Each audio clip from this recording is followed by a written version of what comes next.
Hi, I'm Trish. I'm not sure how I'm going to go with this video. It's a hard one for me to make. They're all hard. I just thought I'd make it now. I've wanted to make this video for a long time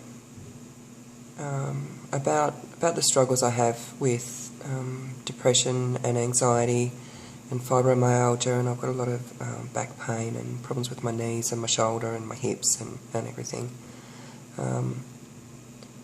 But when I'm well, you know, I never really sort of think about making this video when I'm well, because I'm like, oh, you know, I feel fine now, you know.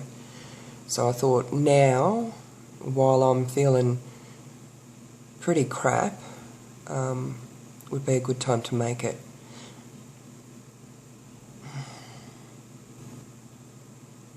As I said, I do struggle with depression. I have done like my whole adult life. And I struggle with anxiety, which has gotten so much worse, so much worse over the last few years. The main form that takes is nocturnal panic attacks, which is where you wake up already in a panic attack, and it's terrifying. Because you're so disorientated. I wake up in my own bedroom and I don't know where I am. I don't know how to turn a light on. I don't know, a lot of the time I don't know how to move. I don't know how to get out of bed. And it's terrifying. It's terrifying being afraid to sleep. And they come out of nowhere. It's not even like I'm having a bad dream or I'm going to bed upset about something. They just happen. And the fibromyalgia as well. That makes things very, very difficult for me, because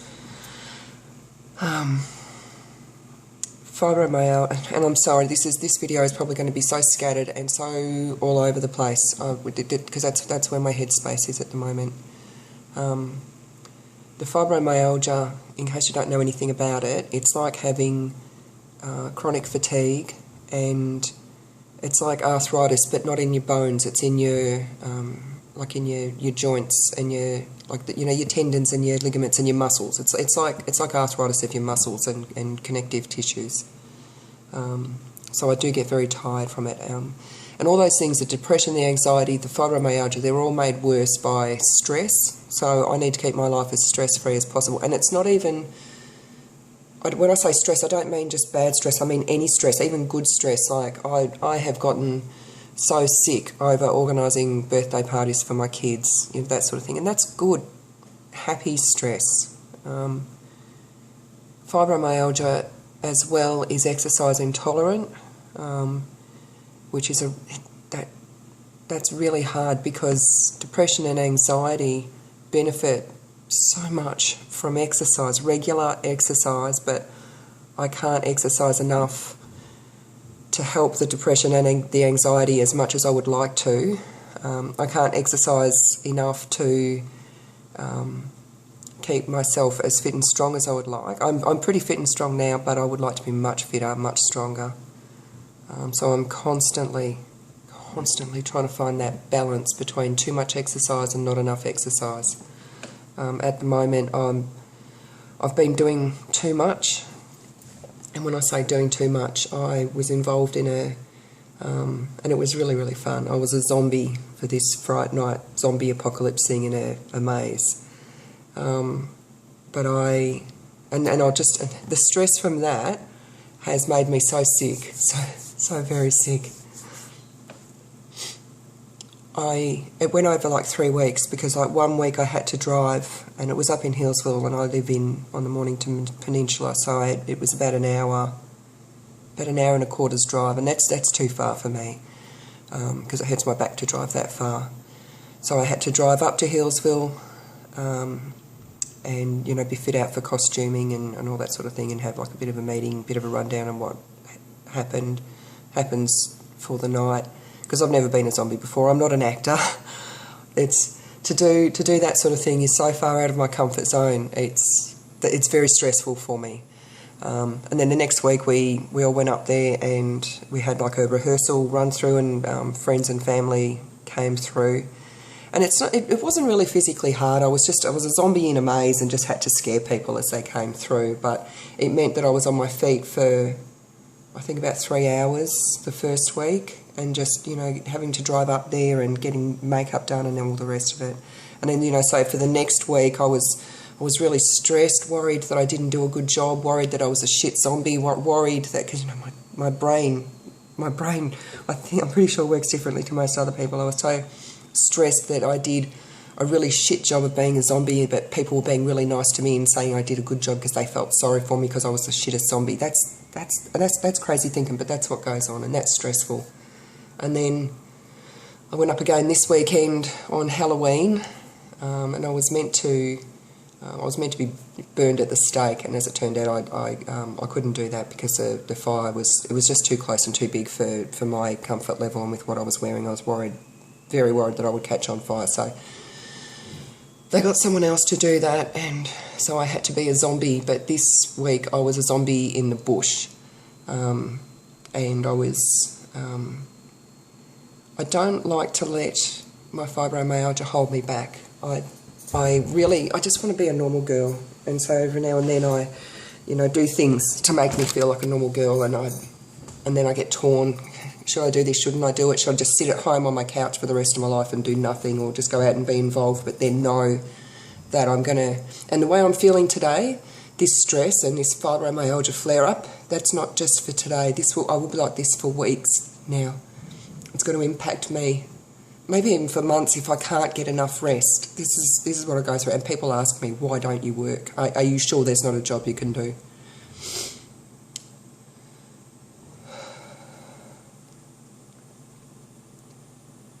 So I lost track of what I was saying. So yeah, because I so desperately want to just be like a normal girl, like normal other people, I threw myself into the role, and I was on my feet for, well, you know, I'm sitting down a little bit every now and then in the bush, but, you know, out in the bush, in the dark, scaring people, which was pretty fun, for about 4.5 hours, and running up and down a hill, chasing people, and, you know, it was dark, it was in the bush. I hurt my hand on firewood because you had to keep a little fire going, and I fell, I bruised my hand, and I haven't even looked at my hip, but I've probably bruised my hip, hurt my knee running up and down the hill. All those things, that's just normal shit. If you're going out in the bush, you've got to expect that sort of thing. But that was on Saturday night. On Sunday, I woke up, just feeling like I'd been poisoned. I'd woken up on the Saturday morning in a flare-up already. I call it a fibro fever. I woke up with a fever for, no good reason. So when I pulled up on Sunday morning, I was in so much pain. I felt sick from it. And then this morning again, I'm just feeling so shit. My friend, lovely friend, I actually went to school with her. She lives up in Healesville, and she said that I could stay at her place on Saturday night so I wouldn't have to drive home. And I had to say no, because I knew that I'd wake up in a lot of pain, and I just needed to be at home when that happened. So I can't even, it would have been really nice to, have a little sleepover with her.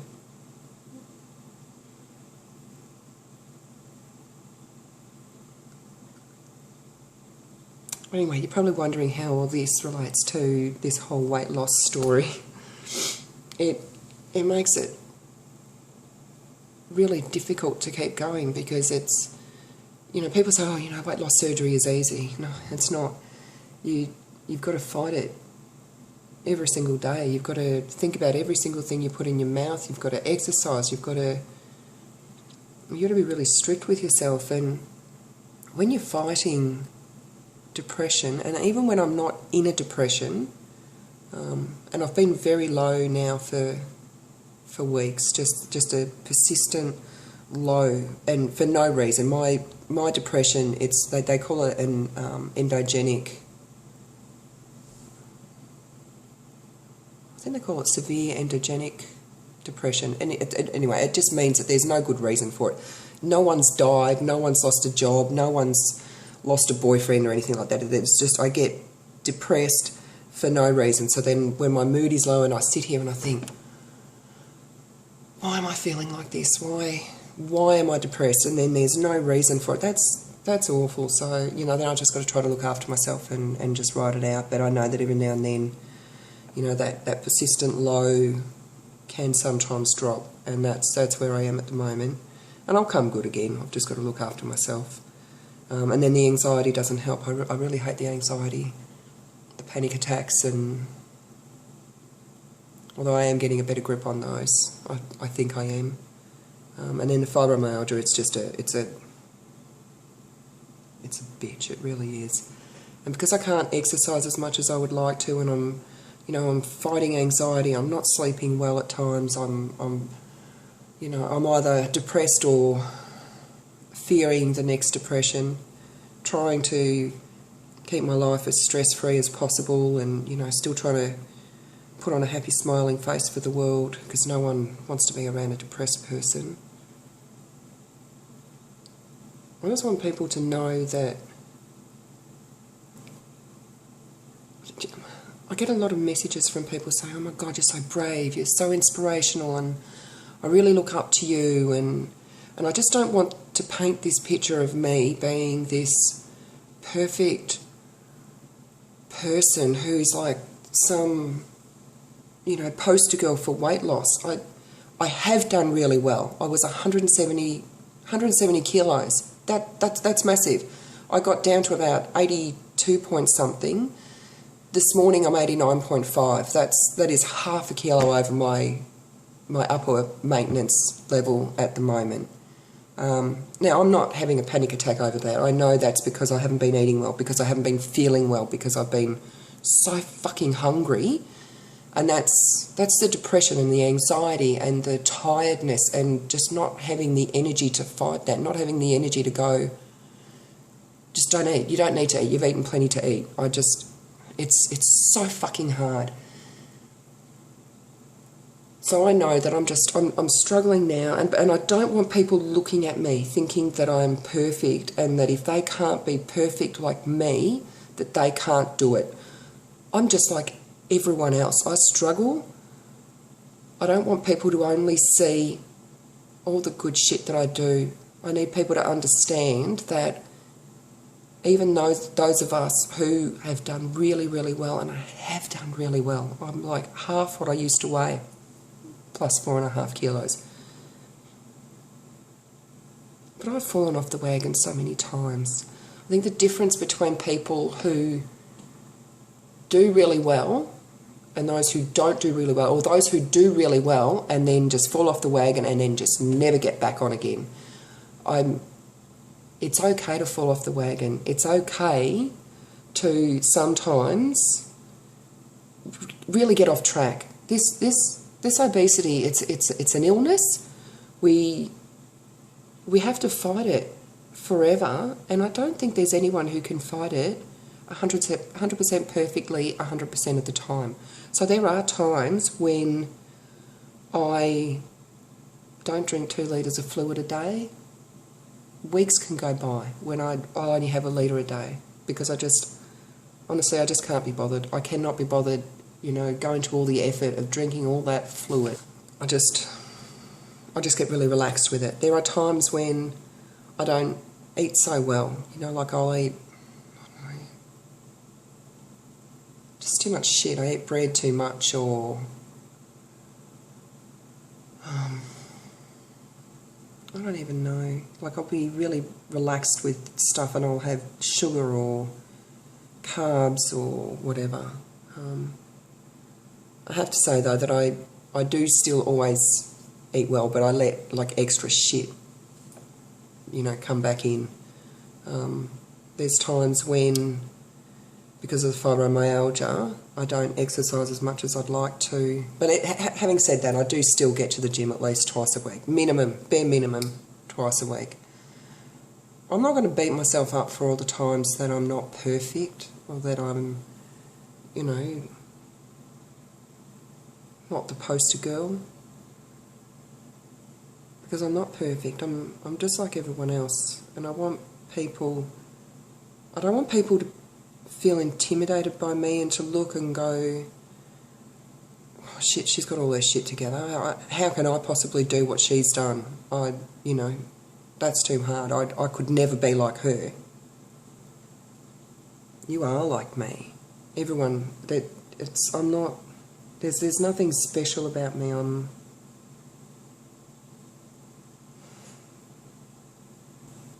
I've done well. Obviously I've done well. But I don't do well all the time. Do you know what? Do you know what it is? I do well enough of the time. And every single time I go off track, whether it's for a day or a week or 2 weeks or 3 weeks, I always manage to pull myself up and I go back to basics. Back to basics. If I have to count calories for a week or, really make an effort to go back to drinking 2 litres of fluid a day, really try hard. Like I sit down and I look and I go, am I only going to the gym twice a week because my fibromyalgia is kicking my ass, or am I being a bit lazy? If I'm being a bit lazy, then I start going harder at the gym. If it really is my fibromyalgia, I just have to suck that up. I just have to suck that shit up and rest. And sometimes, there's been times where my fibromyalgia is really bad, and it is really bad at the moment, that I have to really suck it up and just not go to the gym for a week. Sometimes I have to do that as, part of my treatment plan for the fibromyalgia, and that fucking shits me. Because it makes me feel lazy and it makes me feel like I'm not trying, but that's not the case at all. It's just how it has to be for me. And then of course I have to eat less. And so, people, if you go off track, don't give up. Don't give up. Just reassess, go back to basics, forgive yourself, be kind to yourself. You're not lazy or worthless or stupid, or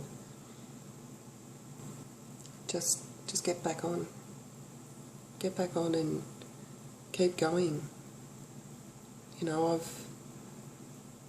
I want to get back down to, I like being around about 87.4, that's where I'm happy. Not really true, I'm happy at 90, because it's easy. 90 is easy. I can eat what I want. I only have to go to the gym a couple of times a week. I don't have to knock myself with exercise and, keep causing fibromyalgia flare-ups. I like 90. I look great at 90. But I can't be 90 because I'm waiting for plastic surgery, and if I go over 86.5, they won't do it. That's why I need to keep my weight down a bit lower, so that, because when I get the call up to go and have the surgery, I'll be lucky if I get 2 weeks' notice. And I know I can knock off 1 kilo or 2 in a couple of weeks, but I won't be able to knock off 3 or 4 or 5. And that causes me great stress as well, because I've got no idea when this surgery is going to be. It could be next year, it could be in 10 years. So I might be riding this shit wave for 10 years. It's so hard. And sometimes I just get sick of it and I want to give up. I can't. Anyway, I know this video will be all over the place. At least I didn't cry. I thought I might have cried.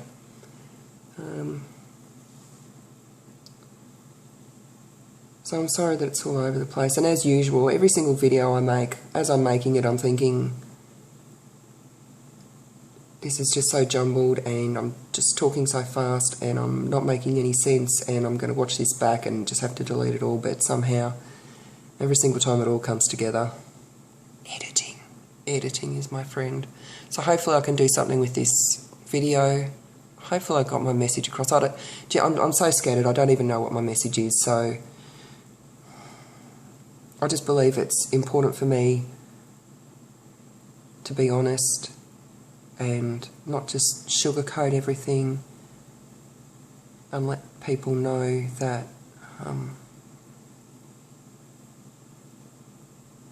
I'm real. I have problems. I struggle. And I want people to see that, because I'm just a normal person like everyone else, and I want them to be able to look at me and see themselves in me, so that they can go, shit, she's just like me. She's just like me. I can do this. She's done it. I can do it. That's all I want, really. And, to be able to help people, because I wish someone had helped me when I was really big.